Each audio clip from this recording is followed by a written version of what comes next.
This is the I Love Success podcast. I'm Peter Taunton, and I have made a vow to myself to help as many people as possible to achieve their dreams. Let's get started. Hey guys, and welcome back to the I Love Success podcast.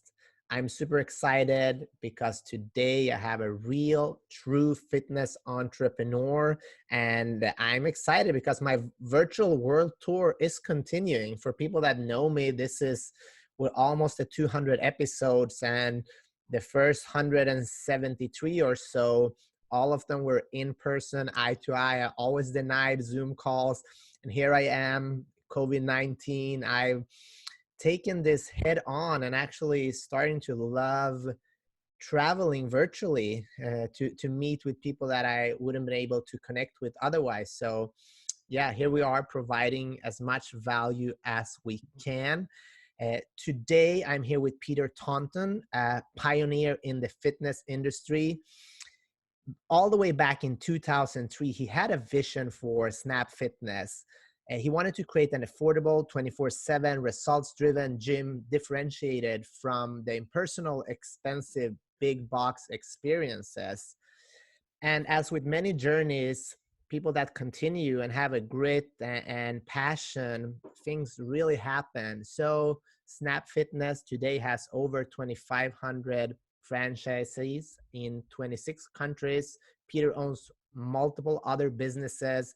He's been named Ernst and Young Entrepreneur of the Year, and so much more. He's in his summer home now, I would say, but most of the time he spends in Miami, and I can see that on his tan. I love being tanned as well, so I think we will have some great conversations on that too. Welcome, Peter. Hey, thank you for having me. It's my pleasure. Super excited, and just want to kind of go back. Today is about honoring your journey so we can learn and help other people out there that want to create a business and a life to be proud of. So if we take back to the young Peter, can you just talk about you growing up and when did you found a passion for fitness and business? Well, for me, I grew up if you're taking your way back, I'll take you back to when I was 8 years old. But I grew up young of 7 kids. I have an identical twin, and he and I are the youngest of 7 kids. And I grew up in a relatively small town, and my father had a small grocery store in our hometown. And my first venture into business was literally selling popcorn in front of my father's grocery store. And my parents were very old school. My dad is kind of a man's man. He's a total stud. And he just says, hey, here's the deal, Peter. You're either going to be in school, you're going to be playing sports, or you're going to be working for me. That's what it's going to feel like for you. And it's probably, best thing he ever did, because it kept me out of trouble. And so from that perspective, I was selling popcorn for him in front of his grocery store. And one of the first lessons I ever learned that I didn't know at the time that would be something that I would hold true to my heart today, and literally was something that played an effect in my life through all of my success. I was sitting behind my popcorn stand like any 8-year-old boy would do, and my father walks past me. He walks about 40 feet. He stops and he pivots and he works his way back towards me, and he stands right in front of me. Now I'm a little nervous because I'm 8 years old. I thought, what did I do now, right? And he says, son, how are sales? And I was going to give him my 8-year-old dissertation on how sales were. And, I spit out a few words, and he stops me. He goes, son, your sales are slow because you're sitting behind that stand. You got to get out from behind that stand and go ask people if they'd like some popcorn. So, as trivial as that sounds, clearly after my dad left, I got out from behind that stand. But as an 8-year-old boy going up and pulling on the sleeve of adults and saying, hi, would you like some popcorn? It's freshly popped. It tastes really good. And, you're trying to give them your pitch as an 8-year-old. It did a number of different things. Number one, it brought you out of your shell. Number one, it taught you how to communicate with people. But the life lesson was, if you want something in life, you better go get it. It's not going to come to you. go get it. And that's been true my entire life. You either watch things happen or you make things happen. And I think most of the successful people I've ever met, they tend to make things happen for themselves. Yeah, thank you for sharing that, Peter. And it's quite funny because we have a similar story. I'm an immigrant kid, and my parents grew up in Sweden, and had this tobacco shop where you could play horses, sports betting, buy magazines, cigarettes. And I used to work there since I was 6 years old, actually. And I Wow. couldn't even reach the counter. I had to stand there, learn talking to people, learning how people react. And I remember years after, I could see when someone walked in if they were going into the other room for sports betting, if they were looking for the daily newspaper, or if they were going to buy cigarettes, because I learned uh, I learned people in a way. And I don't know if you agree on that, if you're a good people's person just because of being exposed to that for so much.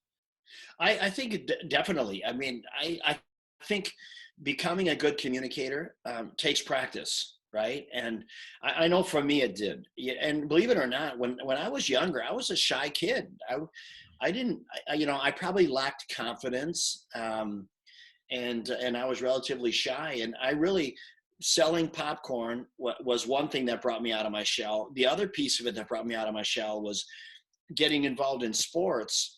And I was a good athlete, and the success that came with being a good athlete and all the accolades you get by being a good athlete, it helped gain confidence and help develop the person that I am today. So That's awesome. And how is your relationship with your twin? And how was life growing up? Was he into business as well, or like, can you just talk about that? yeah, my twin brother, he's a successful businessman as well. And in fact, he experienced success long before I did. When we were in our early 20s, when I went to go work for a health club, he started a shoe store, and he had no shoe experience at all. He opened up a store that was very similar to a Foot Locker. And he built that store. He got a small loan, built one store, and then over a period of time, he transitioned to a larger shopping center, and his business absolutely took off. He grew that business. He started that business when he was about 24 years old, 23, 24 years old. By the time in his early 30s, he had built that thing to, by the time he was 37, he built that to 104 stores and sold it to Foot Locker for about 35, 40 million. Wow, amazing. Yeah, and you know what? Completely self-made guy. I mean, we come from very humble backgrounds. We're not trust fund babies. My parents, even when it came to college, my parents said, "Look, if you want to go to college, you pay for it." I mean, it was just really old school, and I needed that. I needed that pressure of no. There was no plan B for myself, and there was no plan B for Paul. So I admire him. He's a hard worker today. He's building another company, and he's done very well with it. So have you guys been competitive? Oh man, I can't even. I'll tell you how competitive we are. I mean, we're competitive in sports. When we were little kids getting off the bus, we would be literally, our driveway was about 120 yards long, and we would race every day. And if we'd say market set go, and you'd say, "Hey, no fair, I have a backpack," and you'd lean over your shoulder. Tough shit. Drop the backpack. Hey, if you depends on how you, if you want to be competitive, you're gonna have to drop the backpack. So look, that however you want to do this, right? Yeah. So we're very, very competitive. We're competitive in business. We're competitive in sports. We both ended up playing racquetball. We both became professional players, and I attribute a lot of that to, we pushed each other. He was a good athlete as well, and we just pushed each other like you can't believe. Yeah, I truly believe that in order to grow, you need someone that will push you to do that little extra. I was an athlete for many years. I was a world medalist in karate, and like, Right. I remember, I'm from a small town, and I had to visualize my opponents during training. Like, that I'm fighting them. Every time I went running, they were in my mind.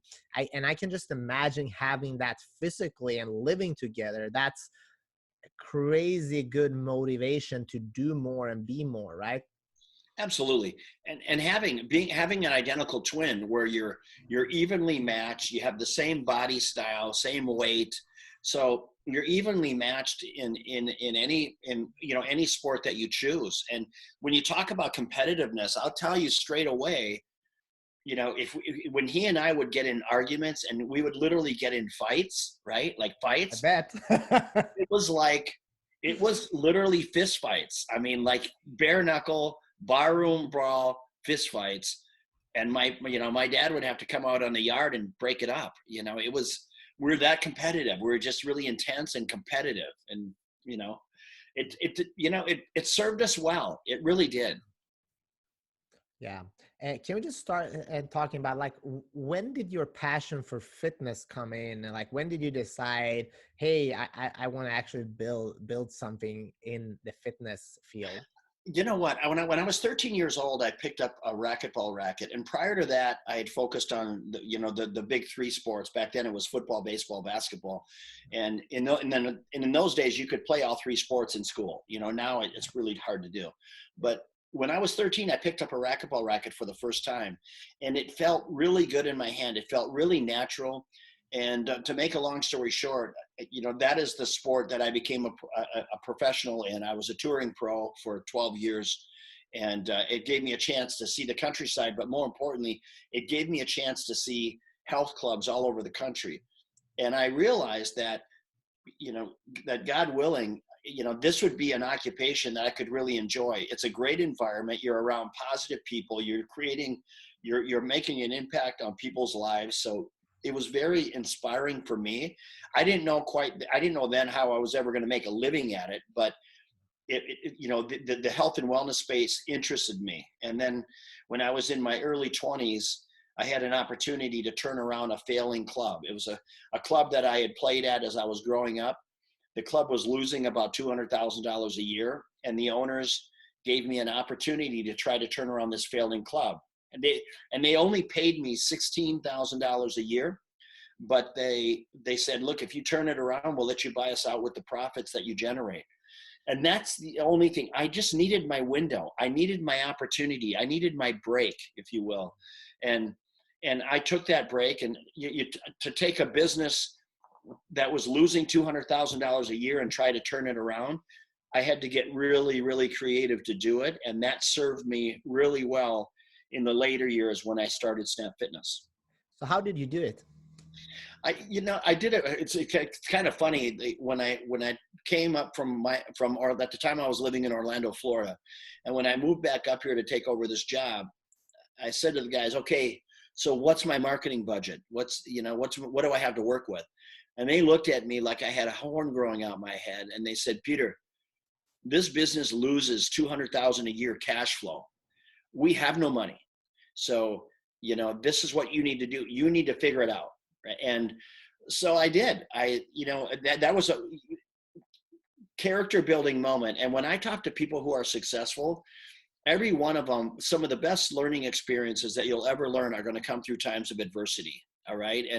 And for me, I could have done one of two things. I either could have folded up tent and said, hey guys, this isn't for me. I've got no chance. Or B, really spit in the palms of your hands and say, look, I'm going to figure this out. And I did. I remember going into a carpet store and I said, look, I need carpet because this club needed a facelift and we didn't have any money. So I said, I went into a carpet store. I said, I need carpet, but here's the problem. I don't have any money, but I have memberships. So if you give me carpet, I'll trade out carpet for memberships for all of your employees and their families. And to my surprise, I had some takers. And once when I got into that club and I started replacing carpet, and you know how you smell that fresh carpet glue, and you start repainting walls and putting some plants and things. And I was really smart about my remodel. I started at the front door and in the lobby. So the first impression you got was really solid, right? I made sure that my staff was on point. I retrained all of them. I fired about half of the staff because they weren't engaged. They weren't passionate. They didn't love what they do. And I just said, look, we can't have anything other than overachievers working for this company. And I was the youngest employee. I was the youngest employee of the company, right? So they're thinking, who is this 22-year-old guy rocking the mullet, firing us and telling us how we're going to do things? Because they had done it the wrong way for probably 10 years prior to me getting there.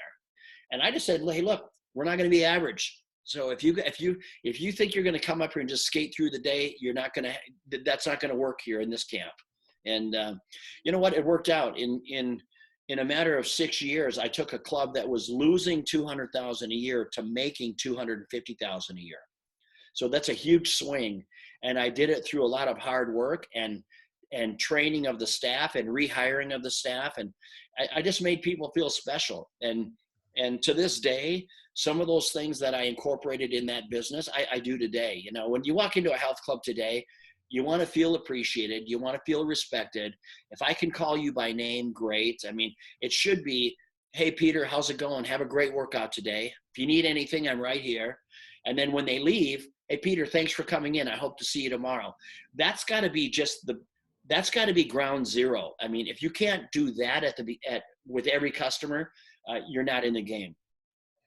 Let's talk about like small businesses, especially in the fitness field. There's so many great people in this field, but there are also so many people that are struggling. Like, why do you think that is? And what would be your best advice to kind of turn your business around if you're in that slope?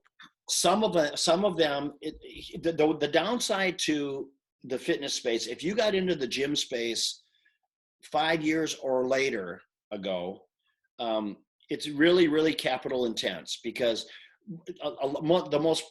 the fastest growing segment within the fitness space today is the boutique fitness space.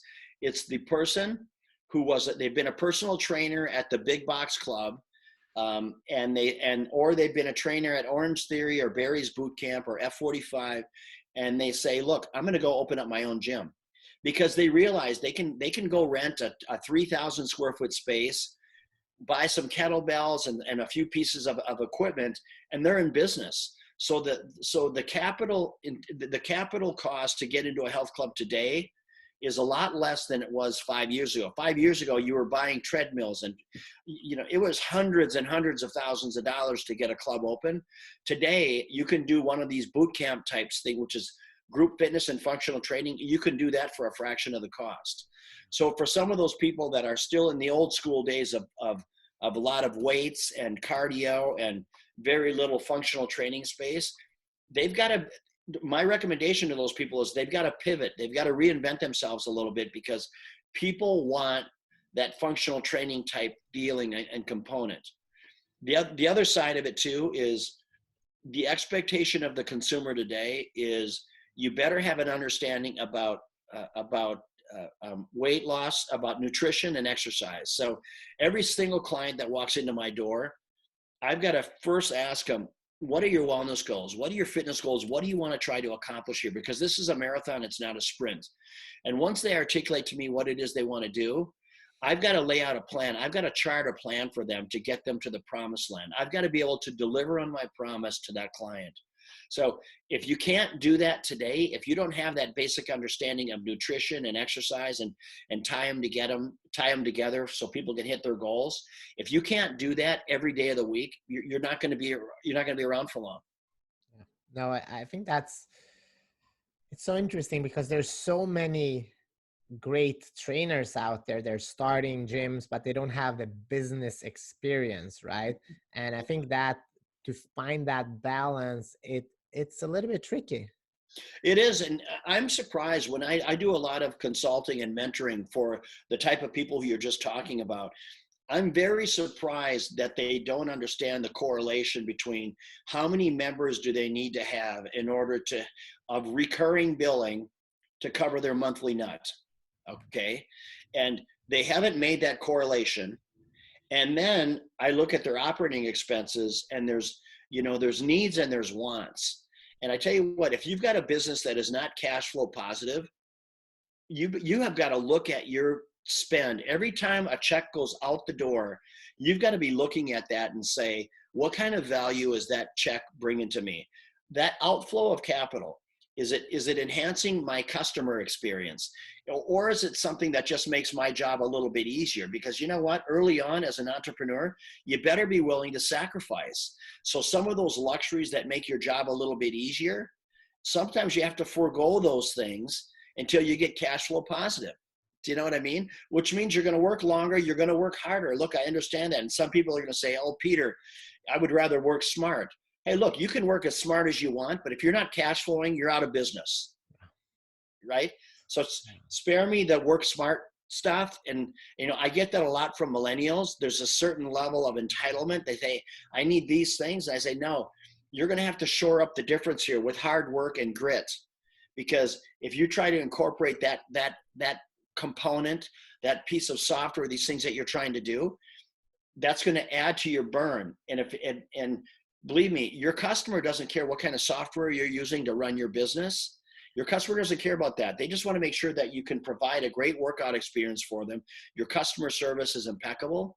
So there's wants and there's needs. And there's many times that I pull people back a little bit from what their spend is until they get cash flow positive, because you don't have a sustainable business if it's not cash flowing, unless of course you've got somebody that's subsidizing the money, whether you've got a parent or somebody helping you out, or you're independently wealthy and you're pulling from your savings. But that's not a business. I mean, at some point in time, you've got to cut bait. Yeah. Let's talk about challenge, Peter, and adversities. Would you mind sharing, like, what has been your biggest adversity in your life, and how did you, like, what did you learn from that, and how did you overcome that? Well, obviously the biggest challenge in my lifetime is what we're going through right now with COVID-19. I mean, clearly, but prior to COVID-19, and we can talk about that a little bit if you'd like, but prior to COVID-19, it's literally the biggest adversity would be competitive pressure within the marketplace.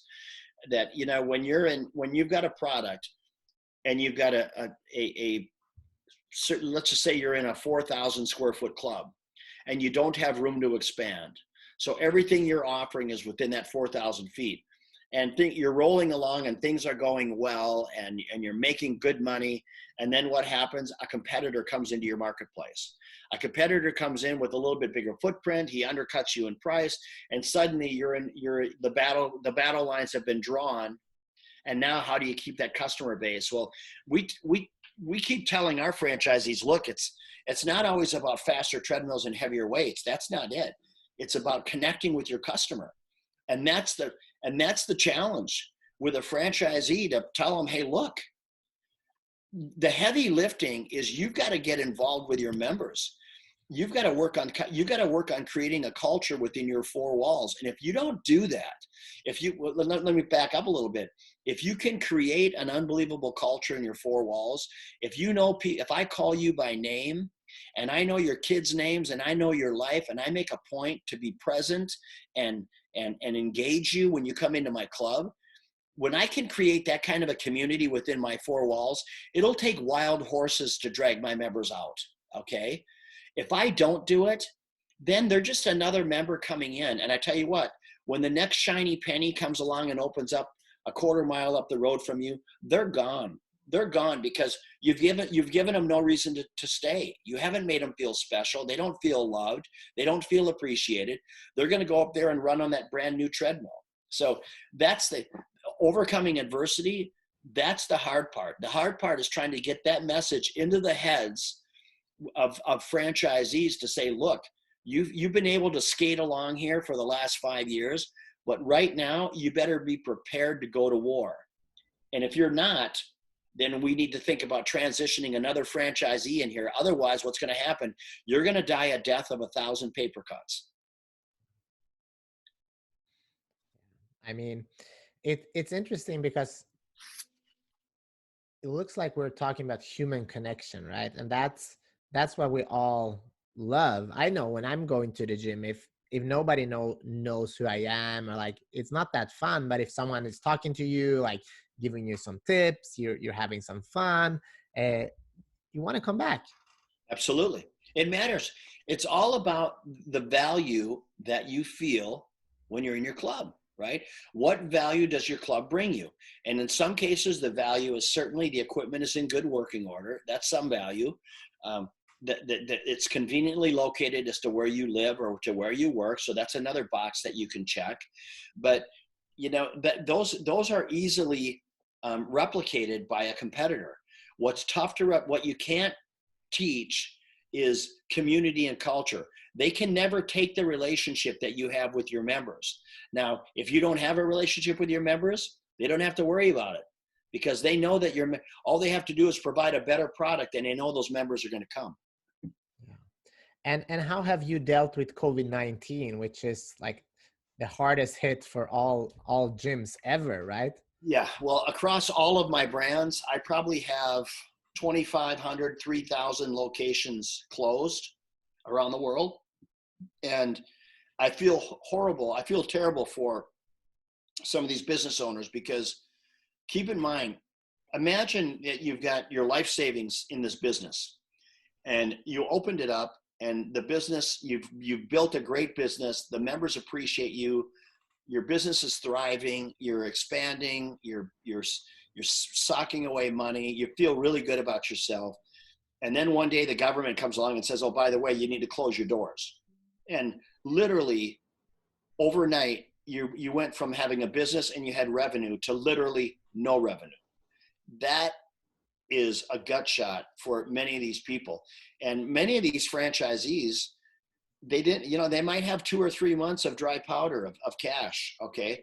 So 2 or 3 months of operating capital. After that, they're out of money. So it's a tough gig, and so my hearts go out to those people. So, right now we have about 270 stores that are opening up and that are open.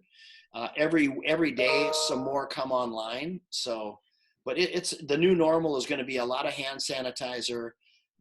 Some people I'm sure will wear masks. That's fine. That we'll be spacing equipment out. We're going to give them a real friendly and safe environment. But between you and I, it is at some point in time, there's got to be some level of accountability that all of us have. You know what? We can't lock ourselves in our homes forever. Okay. That's not the answer.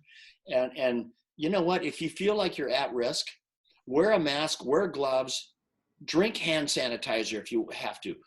You know what? But at some point in time, you got to unleash the population. You got to let business get back in business.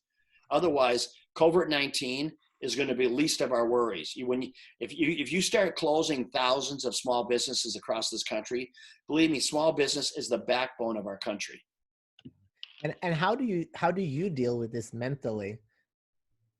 Well, it's really tough. It's really tough because I have so much empathy and compassion for these franchisees that have their life savings in their business. And, I'm glad that the government has had some subsidy to help these people out. And I hope that they get through it, but it's very difficult. I know for our company, we haven't been able to charge our franchisees anything because they're not charging their members. So the right thing to do is not charge them. So from a company, we'll go 90 days without creating any revenue. So it's had a huge hardship, but fortunately our bankers have stood up as well. And, everybody's participating in this, trying times that we're in.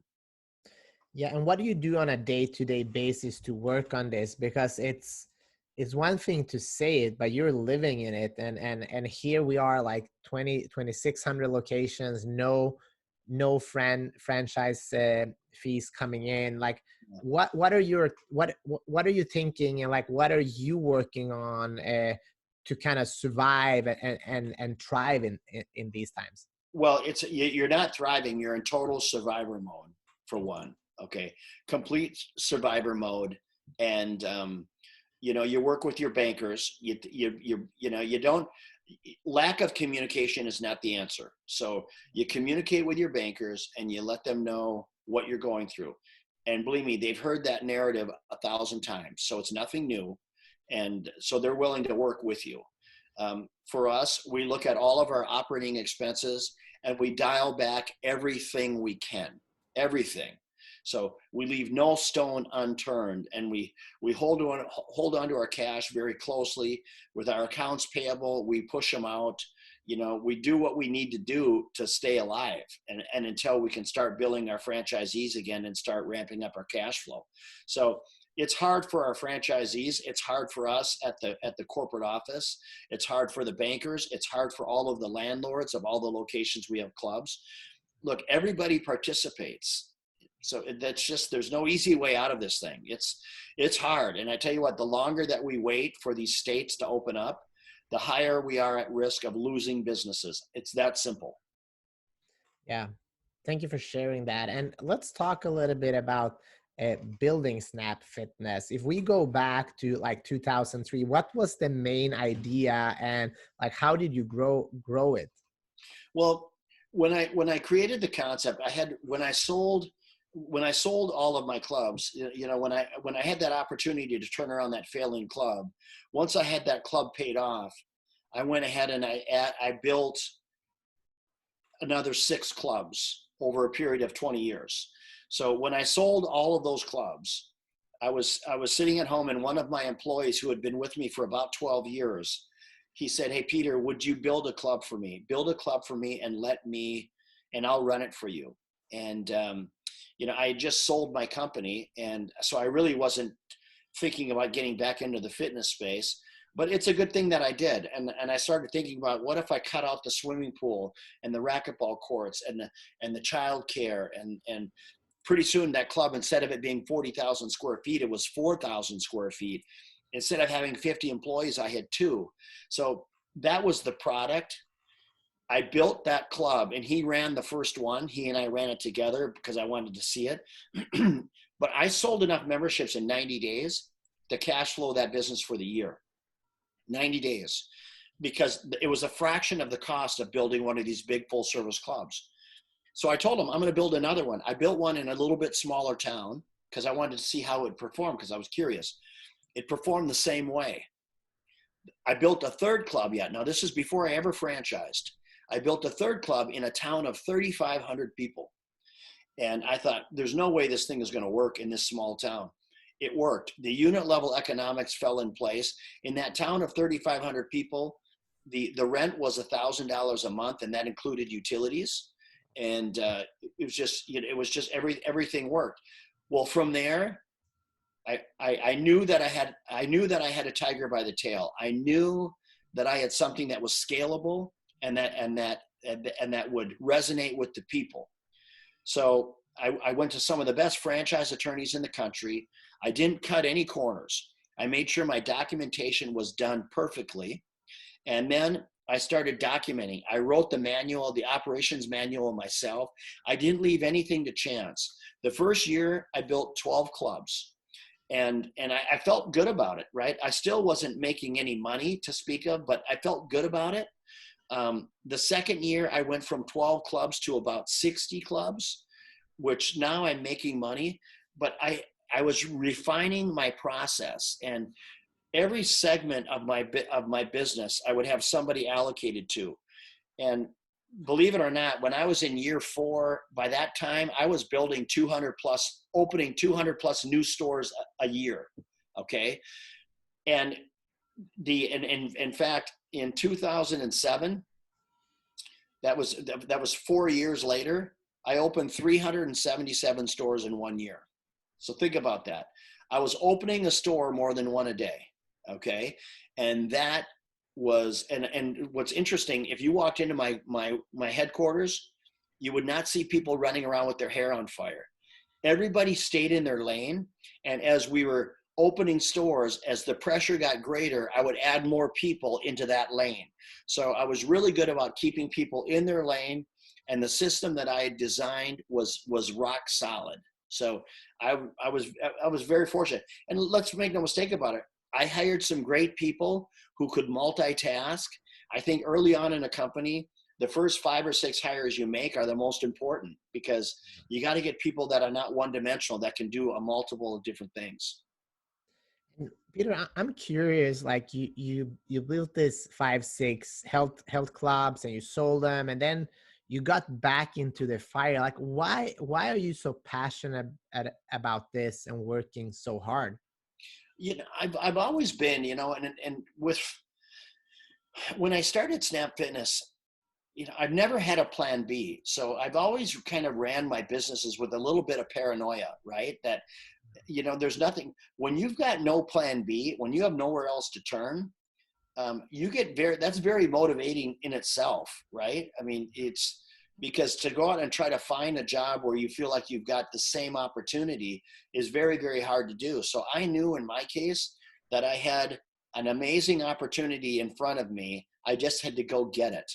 I had to go get it. And that's exactly what I did. I tell you what, I'm not afraid to say I worked my ass off. I sacrificed a lot. But it was well worth the burn. No question about it. What are some of the things we were talking about millennials and wanting everything? Like, what are some of the things you had to sacrifice? Well, and that's something that I talk about a lot when I'm consulting, and I consult with a lot of millennials. And I'm not here to pick on millennials, but I can tell you straight away, in order to win, and when I say win in business, I'm speaking about it from the financial sense, okay? Because I tell you what, when I ask people, what do you want out of this business when they want to do something, or when they want to start a business? If it's not the first thing, it's the second or third thing for sure. They say they want to make money. Okay. They want to make money. And I tell them, okay, well, are you prepared? Are you prepared for the sacrifice and the discipline and the commitment of running a business? And do you realize it's 7 days a week. It's 24 hours a day. It never leaves you. It's always there. I mean, if you're going to, it's not, don't get in your head that they say, Peter, I need to make 80,000 a year. Okay, well, look, and I need to make $1 million a year. Look, if the business can't afford 80,000, you're not getting 80,000. If the business doesn't cash flow, you're not going to pay yourself anything. You're going to get paid zero.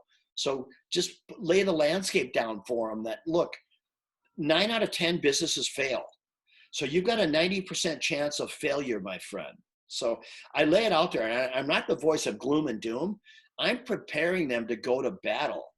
And because I tell you what, I see so many people, they think owning a business is a license to create your own hours, golf as much as you want, fish as much as you want, and make 6 figures a year.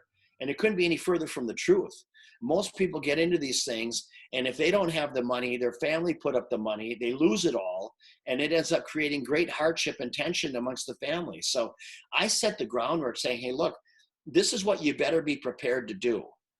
And if you're not mentally prepared, if you don't have the gut to do that and the heart to do it, don't get into it, because you're going to lose your ass, and it's going to be the worst 5 years or 4 years of your life. I promise you. Were there any times where you thought you were going to lose your ass, so to speak? Oh man, I tell you, I learned a lesson when I was trying to turn around that One Health Club. I remember one night I was sitting up. It was about 3 a.m, and I had just written out payroll checks. And this was not Snap Fitness. This was America's Fitness Centers. I had wrote payroll checks out, and I had no money in the checkbook. Okay. I didn't have enough money in the checkbook to cover the payroll. And it's 3 a.m. I couldn't sleep. I'm up in my kitchen. And at the time I was living with my parents, and I was crying, literally tears coming down my face. Right. I was completely stressed. I'm like, shit. I thought this is the end. I thought about the embarrassment of people cashing their checks and having their checks bounce and all that, stuff that goes with it. And I remember my mom, I don't know how she heard me, but she came out into the kitchen where I was sitting at the kitchen table. And I didn't see her hear her come, but she put her hand on the back of my neck. I'm sitting there crying. And she said, she goes, Peter, you will get through this. And then she went back to bed. Right. That's all she said. She didn't sit down and talk to me. She just put her hand on the back of my neck. She says, you will get through this. And you know what? I did. God willing, I mean, the next day I had about 3 people come in and prepay their memberships for the year. I mean, which is, unheard of. But literally, I was on the brink. If I was in an airplane, I was literally a foot from hitting the ground before I turned up and pulled out of it. Well, the rest is history. So it goes to show, I went from the abyss of literally losing everything to building a company, north of $250 million company. Anything is possible. I mean, it's incredible when you say that, and I think when I look at parts of my life, some of my best performances as an athlete was when everything went wrong, and somehow I kept showing up, Yeah. and I think that's something that is incredible, and it makes me sad when you see people that are so close and then they quit. Yes. What do you want to say to those people that are like, they're seeing some traction and then shit hits the fan just like it did for you, and then like, hey, I'm giving up? Well, I tell them a couple of things, and the first thing I'm going to do is make a point to your point about I know that you were an athlete, and it's not uncommon for athletes to transcend from their sports into business. And I truly believe that, because the discipline that you have to play a sport at a high level, that same discipline and commitment is applicable in business. So that doesn't shock me at all. To people that have a business and they're seeing some traction, but it's not coming fast enough, my question to these people is always, how much do you have into the business? What's the dollar amount? And here's another part that's amazing to me. They might say, Peter, I have 200,000 into the space. And I say, okay, so are you willing to lose the 200,000? Yeah. This is just not going to work. I say, okay. Do you rent the space that you're in? Yeah. Okay. How long was your lease? 5 years. All right. Where are you in the lease? I'm 2 years into it. What's your rent? $5,000 a month. And I just tell them, okay, so you got 3 years, you've got 180,000 of additional debt on there, because that landlord, he's not going to say, oh, I'm sorry, it didn't work out for you. You're going to pay the rent. He doesn't care. He doesn't care if you pull everything out of there and it sits empty for 3 years. You've personally guaranteed the rent. So I set the perspective for people. So once I've set it up like that, I tell them, here's what I would do. Dig deep and find that fire in your belly. And let's try to build this business. Let's at least try to get it to where it's cash flow positive, because now you have something that's sellable. You can't sell it. If it's losing money, you're going to sell this thing for literally pennies on the dollar. If you're just willing to suck it up and let's try to turn this thing around, let's see what we can do to cut our expenses back a little bit. Let's see if there's any room to free up some cash flow. But then let's just give it your last push here for 6 months and see if we can't fight our way out of this. Because if you do, you have a business that's sellable. But if you had a losing business, it's not. You're gonna get reamed on the way out. Yeah, and that takes us into one of your quotes and your management philosophy. Success is 10% what happens to you and 90% how you react to it. Can we just talk a little bit about that? And Yeah. I mean, right now, we're all on the verge of fucking overreacting for everything, right? Yeah. So can you just talk about that and see how we can help more like understanding that concept and actually doing it? Yeah, it's, what, in business and in life. Okay, in life, nobody likes to hang around somebody who's flighty and is always flying off the handle, right? There's always going to be adversity that approaches our life. Just when you think life couldn't get any better, something comes out of nowhere, you get blindsided, and suddenly you're on the other side of it, where things couldn't get worse. So, it takes a certain level of maturity, number one. Number two, flying off the handle, there's a certain sense of that is you're panicking, okay? And if you're in a leadership role within a company, people are going to look to you to see how you respond. I mean, in my companies, I always tell people, one thing I don't tolerate people, yelling, screaming, kicking the garbage can.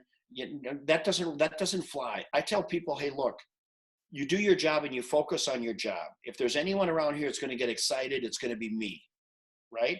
So I leave it. Otherwise, just do your job and do it to the best of your ability. Literally, simple as that. So, and that's a great lesson for some of these people. And you know what? I've had the good fortune of working with so many talented people, and I'll tell you what. There's a lot of people that have now gone on and have done some amazing things, and they've done that as a result of just being in a great company environment, watching a company thrive and see how it's done while maintaining your sanity. And Peter, when was the last time you lost it, and why? The last time I lost it was with my private equity partner, because I'm a minority shareholder with Lift Brands now. So it would be with my private equity partner on recapping the company. You know, they recapped the company. They put, in my opinion, too much debt on the company. That's not how I roll. And now with COVID-19, that puts you in a tough spot.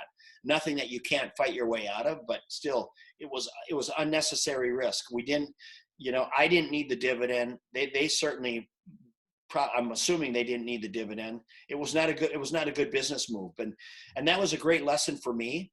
You know what?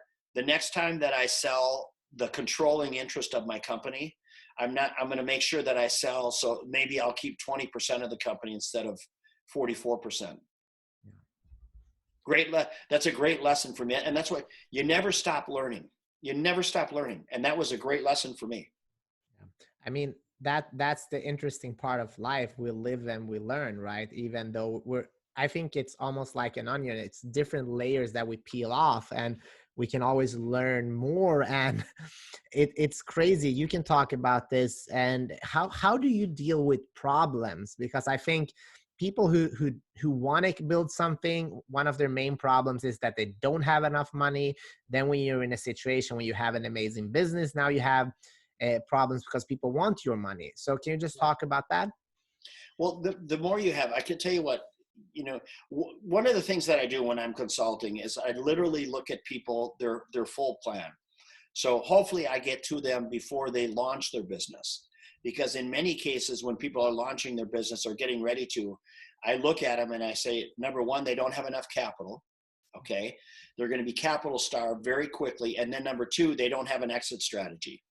And to me, if you're creating a business, you create the concept and you're either doing one of two things. You're either enhancing an existing product that's in the marketplace, or you're going to be an innovator. You're going to bring something to the market that they've never seen before.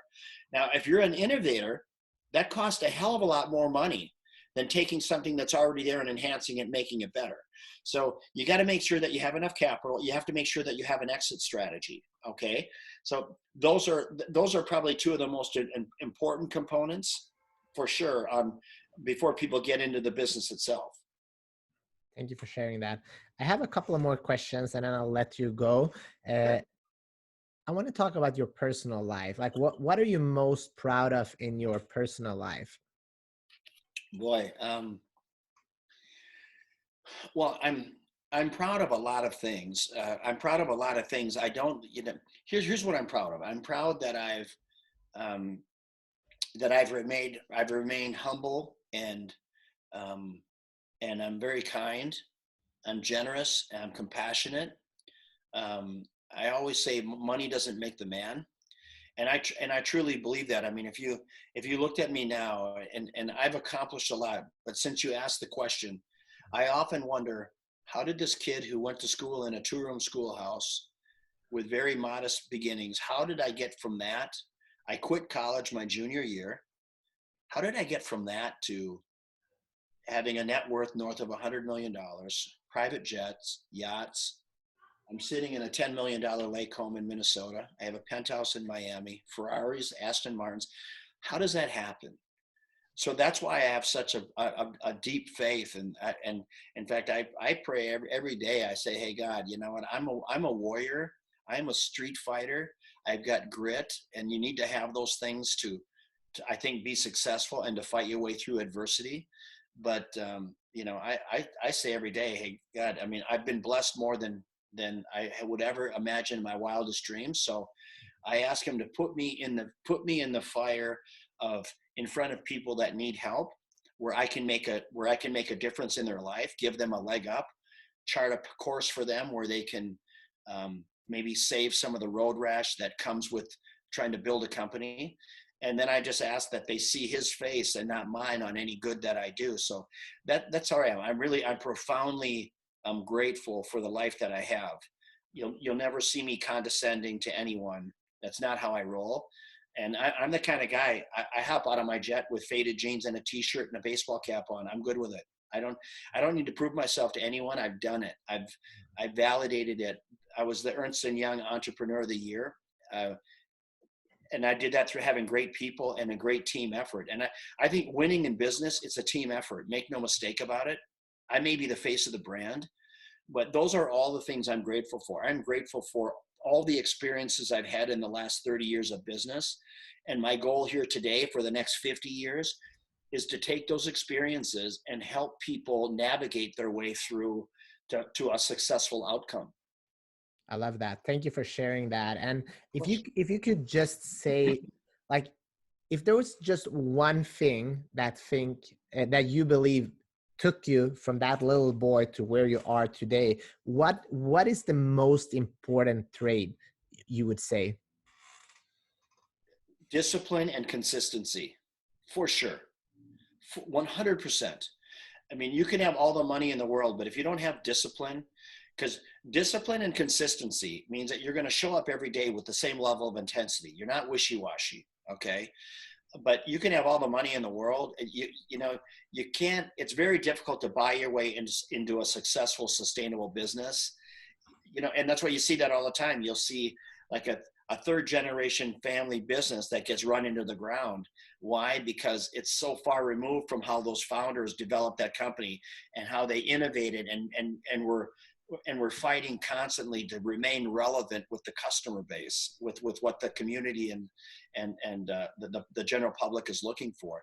That takes consistency and discipline. So that would be the two things that I would say you have to have. It's a must have. Consistency and discipline. You sound like a martial artist. And Right?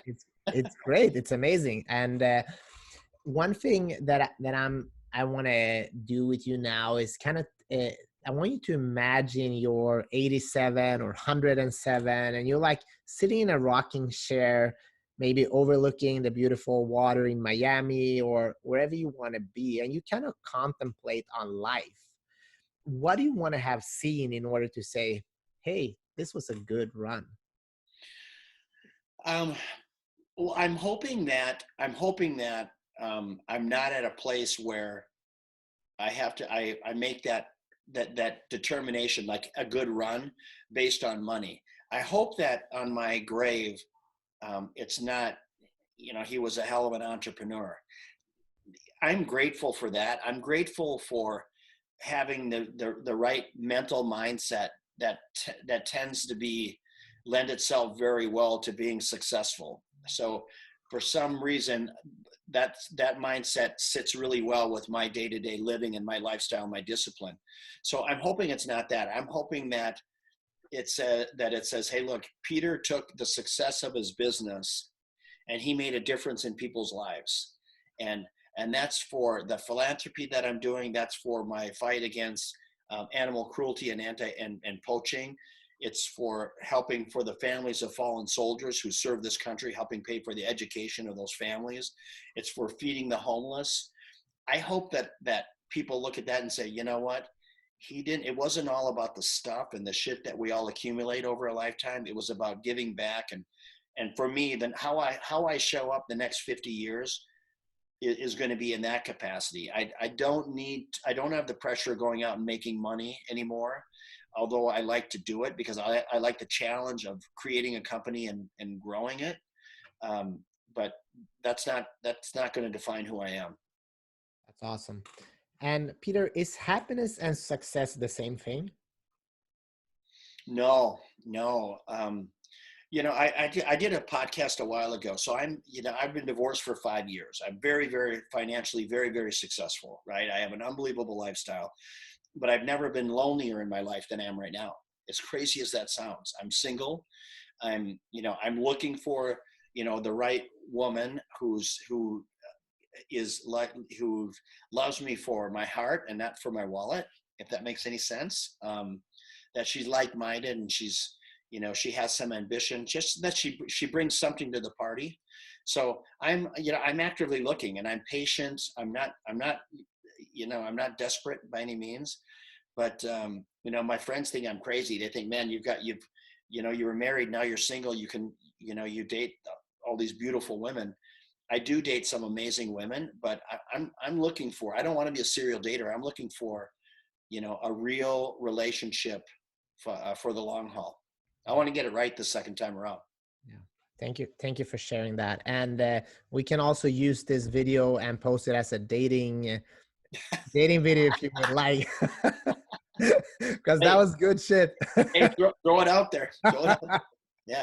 Yeah. Last question, Peter, is that what I want to do, I want to help people take action. And I do that by honoring people like yourself that are creating amazing things, but also being so vulnerable and saying, hey, I have things that I need to work on. I'm still on a journey, and it's a human experience. Nobody's perfect, and that's why it's so beautiful. So thanks again for sharing so open-heartedly. But what is that one thing people that want to create something cool in their life, achieve their dreams, what should they do right now after listening to this? Well, if we're talking about dreams that are financial dreams, if that's what we're talking about, I would say the first thing you do is need to look at your fiscal accountability, meaning how much money are you making and how are you spending it? Do a deep dive in that. Do a deep dive, literally dial your personal spending all the way back to zero, and then start analyzing where you're spending your money.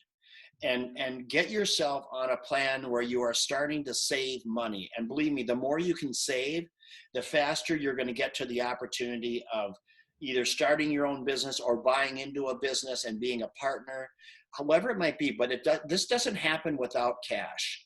And I tell you what, the discipline in that exercise is going to serve you well. People say, oh, Peter, even if I cut everything back, I'm only going to save, you know, $500 a month. I tell them 500 is 500, but the real lesson here is in the exercise of dialing yourself back, pushing yourself into that space of accountability. So the word of advice for people would be to dial their expenses back to zero, and then really analyze every dollar that goes out and ask yourself, is that a need or is that a want? Because it's that financial discipline that's going to serve you well in your business, but it's also it's an epiphany that they have when they look at how they throw money away, and they start looking at how much they spend on eating out or Starbucks coffee, all these little subtle changes that they can make, that suddenly they're saving $1,000 a month, which, you know what, you do that for a couple of years, 2, 3, 4 years. Now you've got at least some cash where you can buy into an existing business. That's a great advice. Peter, here's a virtual hug to you. Yeah, right on, bro. I appreciate your time. I appreciate you a lot. And if people want to connect with you, where's the best way to do that? Yeah, I make it really easy for you. I post on Instagram is where I'm at, and it's Peter Aunton. And for me, I do my wall posts are predominantly motivational and business related. But if you look at my stories, I post some things every day. Look at those, because that tells you I've got this business side of me, but then I've also got how I live my life. And I think that's important to see both sides and how you can see the balance of what I'm doing. I love that. Thank you so much. I want to thank everybody that listened and watched to this episode. I mean, my big fat goal is to help at least 10 million people to go after and actually achieve their dreams. I do that by sharing incredible stories just like Peter's here today.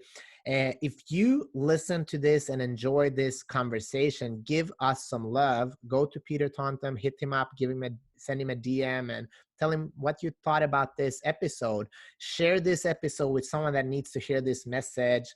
Maybe someone in the fitness industry or an entrepreneur that needs some advice for somebody that have done it.